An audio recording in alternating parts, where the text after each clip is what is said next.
Felicidades, maestro Eusebio Chato Grados.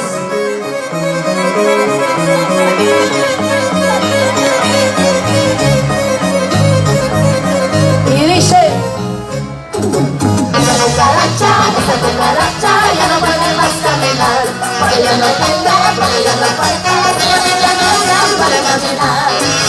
Esa cucaracha ya no puede más caminar, porque ya no tiene, porque ya le falta, su bolita negra para caminar. Esa cucaracha ya no puede más caminar, a la nochecita, a la nochecita, a la vuelta para caminar. Esa cucaracha ya no pasado, ya no puede más caminar, a la cocinita, a la nochecita, a buscar comida para disfrutar. Esa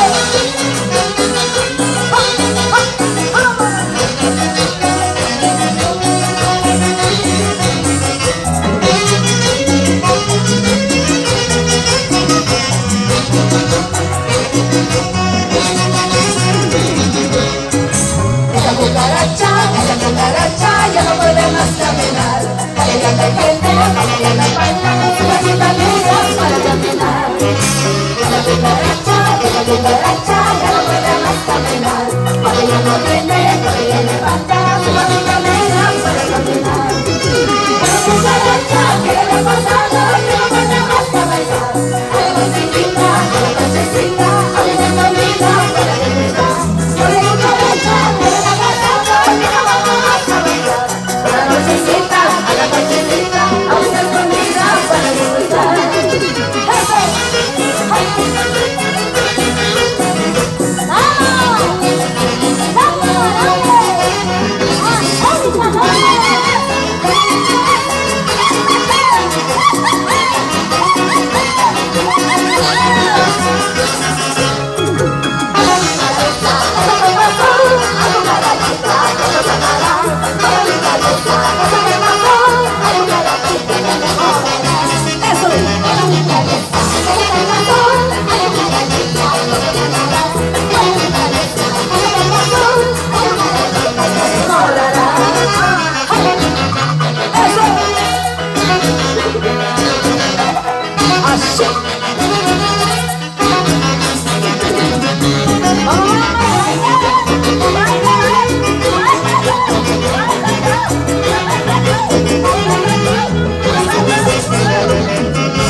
Arriba y empezamos el reino de Cielo de Pascua.